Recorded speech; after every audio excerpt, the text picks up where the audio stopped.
ஓம் நம சிவாய. பூமண்டல வர்ணனை. வியாச முனிவரே, பூமண்டலத்தின் விஸ்தீரணத்தை சுருக்கமாக சொல்லுகிறேன்.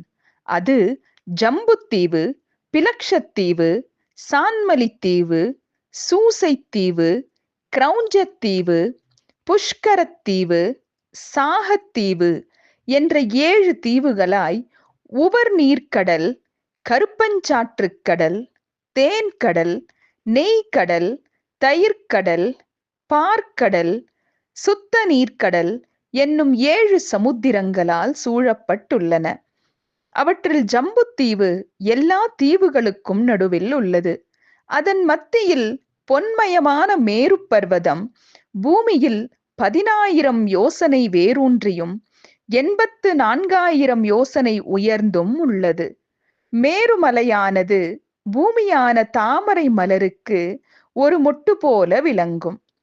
இமாச்சலம், ஹேமகூடம், நிஷதம் என்னும் 3 மலைகளும் மேருவின் தென் திசையிலும், நீலம், ஸ்வேதம், ஸ்ருங்கி என்னும் 3 பர்வதங்களும் மேருவின் வடதிசையிலும் 10,000 யோசனை அகலமும் 20,000 யோசனை உயரமும் நவரத்தினமயமான சாரலும் பதுமராக மணியைப் போன்ற செந்நிறமும் அக்னி ஜுவாலையைப் போன்ற பிரகாசமும் கொண்டு விளங்குகின்றன.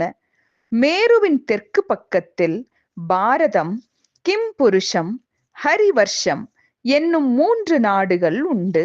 வடக்கு பக்கத்தில் ரம்யகம், ஹிரண்மயம், உத்தரகுரு என்னும் 3 நாடுகள் உண்டு.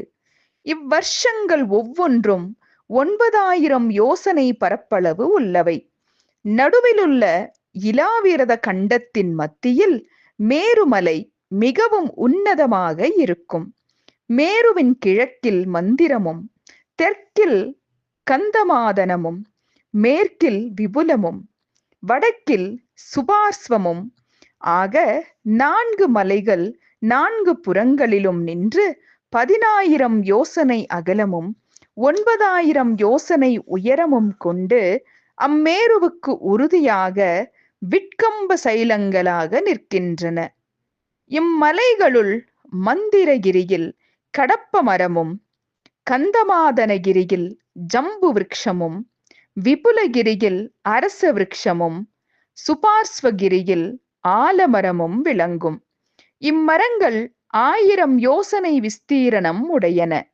நாவல் மரத்தினாலேயே இத்தீபத்திற்கு ஜம்புத்தீவு, அதாவது நாவலந்தீவு என்று பெயர். அம்மரத்தின் பழங்கள் ஒவ்வொன்றும் யானையைப் போன்ற உருவம் உடையனவாய் பழுத்து நிலத்தின் மீது விழுந்து அப்பழச்சாற்றிலிருந்து பெருகும் ஆறாகிய ஜம்பு நதி ஆகிறது. அந்த சாரத்தை அருந்துவோர் எப்போதும் மகிழ்ச்சியுடன் வாழ்ந்திருப்பார்கள். அந்த நதி தீரத்தில் உள்ள மண் பொன்மயமாக வல்லது. மேருவுக்கு கிழக்கே பத்ராசுவமும் மேற்கே கேதுமாலமும் உள்ளன. அவற்றிற்கு இடையிலேதான் இலாவரத கண்டம் உள்ளது. கிழக்கில் மந்தரமலையின் அடியில் அருணமும், தெற்கில் கந்தமாதனத்தின் அடியில் மானத சரசும், மேற்கில் விபுலகிரியின் அடியில் சீதோதமும், வடக்கில் சுபார்சுவகிரியின் அடியில் மகாமடுவும் என 4 மடுக்கள் உண்டு. இந்த மடுக்களில் முறையே சுமித்திரக்கா, விசித்திரை, வைப்பிரசை, திருத்தாக்கியம் என்னும் 4 நந்தவனங்கள் உண்டு. ஓம் நம சிவாய.